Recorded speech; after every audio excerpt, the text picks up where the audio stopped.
오늘 본문은 정말 유명한 본문입니다. 목자들에게 천사들이 복음을 전하고 그리고 천사들이 성가대를 조직해서 하나님의 영광을 찬양하는 그런 굉장히 유명한 본문입니다. 본문이 우리에게 주는 첫 번째 교훈은 복음은 복되고 영광스러운 소식이라는 사실입니다. 예수님이 태어나셨을 때 천사가 나타나서 예수님의 탄생 소식을 전합니다. 그리고 천사가 천군과 함께 성가대를 조직해서 정말 영광스러운 그런 찬양을 부르는 장면이 나옵니다. 이 찬송의 멜로디가 정말 궁금한데 우리는 가사밖에는 모릅니다.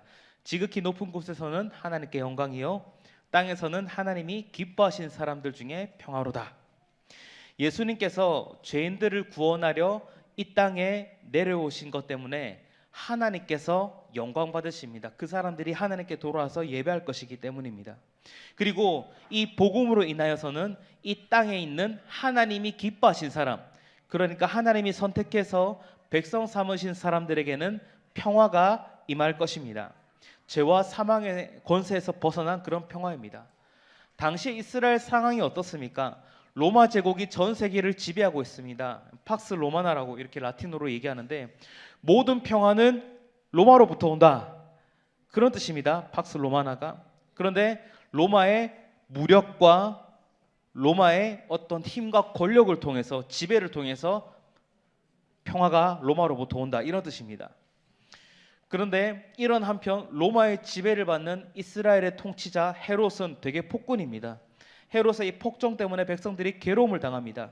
종교 지도자들도 이 헤롯이 세운 이 헤롯 성전을 중심으로 온갖 비리와 악행을 일삼습니다. 그러니까 팍스 로마나라고 했지만 로마 제국이 평화를 가져다 준다고 했지만 실제로 그 땅에는 평화가 없습니다.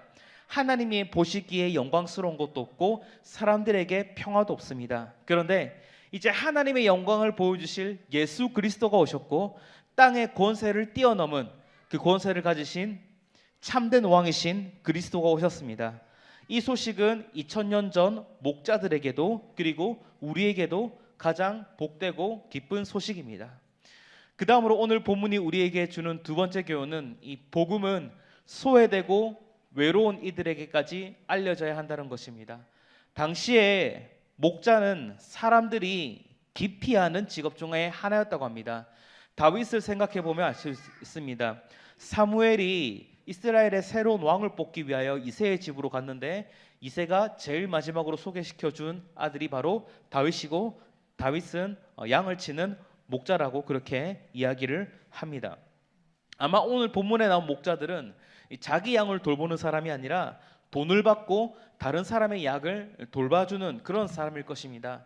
양을 돌보는 일은 힘듭니다. 들이나 동굴에서 밤을 지새울 때가 많고 척박한 팔레스타인 지방에서 늘 풀을 찾아서 이동해야 되고 도적대나 사나운 짐승들이 언제 올지 몰라서 막 긴장해야 되는 그런 어렵고 힘든 일이 바로 목자 일이었습니다.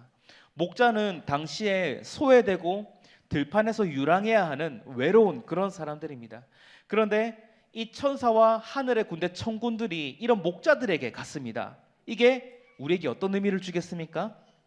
하늘의 전령과 찬양대가 왕실도 아니고 종교 지도자들이 있는 성전도 아니고 들판에서 외롭게 냄새나는 곳에서 양을 치는 목자들에게 갔습니다.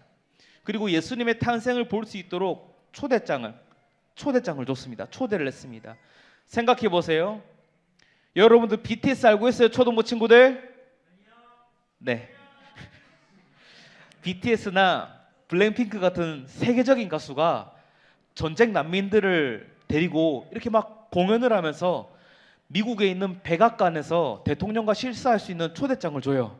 얼마나 놀랍고 영광스러운 일입니까? 그런데 이런 사건보다 더 큰 사건이 오늘 사건입니다.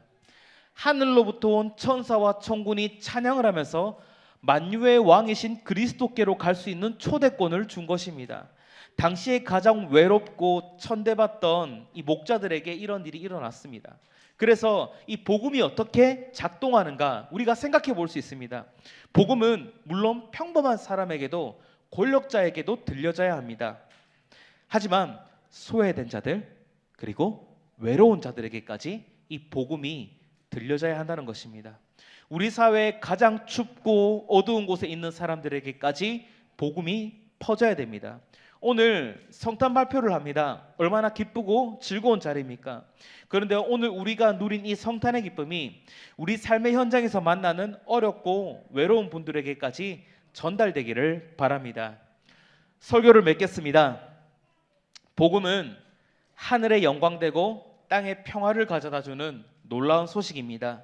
이 기쁜 소식이 지치고 어렵고 외로운 이들에게까지 전달되도록 하는 천사와도 같은 저와 성도님들 되시기를 주님의 이름으로 축복합니다.